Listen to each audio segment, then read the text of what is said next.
Sir FIR ಈಗ ದಾಖಲು ಮಾಡಿದ್ದಾರೆ. ನೀವೇನೋ ಒಂದು ಹೇಳಿಕೆ ಕೊಟ್ರಿ, ಪಾಕಿಸ್ತಾನ ಅವ್ರ ಮನೇಲಿ ಇದೆ ಅನ್ನೋದಕ್ಕೆ ದಿನೇಶ್ ಗುಂಡೂರಾವ್ ಅವರ ಅದನ್ನ ನಿನ್ನೆ ಟ್ವಿಟರ್ನಾಗ ಹೇಳಿದ್ ನಾನು. ಅಲ್ಲ ಯಾಕೆ ಮನೆ ಅಂದ್ರೆ ಯಾವ್ದು ತಿಳ್ಕೊಂಡ್ರಿ? ಕಾಂಗ್ರೆಸ್ ಮನೇನೂ ಐತಿ. ಅವ್ರ ಮನ್ಯಾಗ ಹಿಂಗೈತಿ ಅನ್ನೋ ನನಗೇನು ಗೊತ್ತ.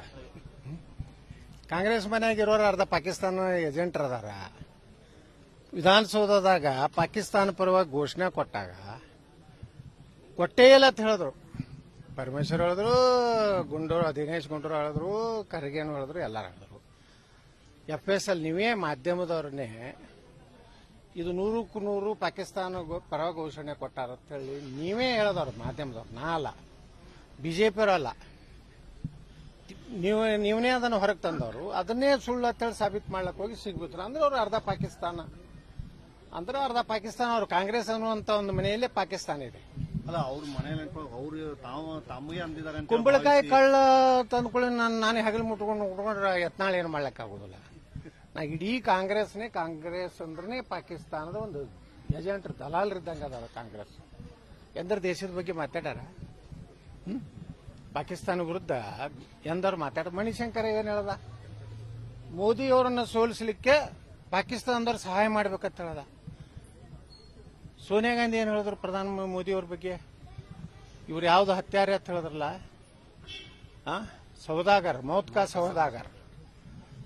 ಯಾಕೆ ನರೇಂದ್ರ ಮೋದಿಯವರು 10 ವರ್ಷದಲ್ಲಿ ಒಂದು ಭ್ರಷ್ಟಾಚಾರದ ಒಂದು ಪ್ರಕರಣ ತೆಗಿಲಿಕ್ಕೆ ಇವ್ರಿಗೆ ಆಗಲಿಲ್ಲ. 10 ವರ್ಷ ಪ್ರಧಾನಮಂತ್ರಿ ನರೇಂದ್ರ ಮೋದಿ ಅವ್ರ ಮೇಲೆ ಮಾಡ್ರಿ, ತಾಕತ್ತಿದ್ರೆ ಭ್ರಷ್ಟದಾರ. ನಿಮ್ಮಲ್ಲಿ ಏನೂ ನೈತಿಕತೆನೇ ಇಲ್ಲ. ದಿನ ಒಬ್ರು ಜೈಲಿಗೆ ಹೋಗ್ಲಾಕತ್ತೀರಿ. ಮತ್ತೆ ನೀವೆಲ್ಲ ಜಾಮೀನು ಮ್ಯಾಗಿದ್ದೀರಿ. ಕಾಂಗ್ರೆಸ್ ನಾಯಕರು ಸೋನಿಯಾ ಗಾಂಧಿ ಜಾಮೀನು ಮ್ಯಾಗ, ರಾಹುಲ್ ಗಾಂಧಿ ಜಾಮೀನು ಮ್ಯಾಗ, ಪ್ರಿಯಾಂಕನ ಗಂಡ ವಾಡ್ರಾ ಅವಾಗ ಜಾಮೀನು ಮ್ಯಾಗ, ಎಲ್ಲರೂ ಜಾಮೀನು ಕಂಪನಿ ಇದು. ಅದಕ್ಕೆ ಕಾಂಗ್ರೆಸ್ ಅನ್ನೋದೇ ಪಾಕಿಸ್ತಾನದ ಒಂದು ಭಾರತದಲ್ಲಿರುವಂತ ಒಂದು ಪಳವಳಿಕೆ. ಅವ್ರು ತಮ್ಮೇಲೆ ತಿಳ್ಕೊಂಡು ನಾ ಮನೇಲಿ ನಾನು ಹೊಟ್ಟೆ ಪಾಲಿಟಿಕ್ಸ್ ಮಾಡಂಗಿಲ್ಲ, ನಾ ಪಾಲಿಟಿಕ್ಸ್ ಏನ ಇಲ್ಲ, ನನ್ನ ಬಗ್ಗೆ ಯತ್ನಾಳ್ ಮಾತಾಡಿದ್ದು ಯಾಕೆ ಮಾಡಿದ್ರು? ಯತ್ನಾಳೆ ಎಲ್ಲ ನಾವ್ ಯಾವ ಹೆಣ್ಮಕ್ಳ ಹೆಸರು ಸ್ತ್ರೀಲಿಂಗ ಪುಲ್ಲಿಂಗ ಮಾತಾಡಿವ ಅನ್ನೋದ್ರೊಳಗ ಇಲ್ಲ. ಪಾಕಿಸ್ತಾನದ ಅರ್ಧ ಪಾಕಿಸ್ತಾನ ಐತಪ್ಪ ಅವ್ರ ಮನಿ ಅಂದ್ರೆ ಯಾರು? ಈ ಬಿಜೆಪಿ ನನ್ನ ಮನಿ, ನನ್ನ ಮನಿ ಒಂದು, ನಾನು ಬಿಜೆಪಿ ಅನ್ನುವಂತ ನನ್ನ ಮನಿ. ಈಗ ನಾ ಬಿಜೆಪಿ ಮನೆಯಾಗಿದ್ದೀನಿ. ಬಿಜೆಪಿ ಮನೆಯವರೆಲ್ಲರೂ ದೇಶಭಕ್ತರು, ಹಿಂದೂಗಳು, ಸನಾತನ ಧರ್ಮ ರಕ್ಷಣೆ ಮಾಡೋರು ಅದಾರ.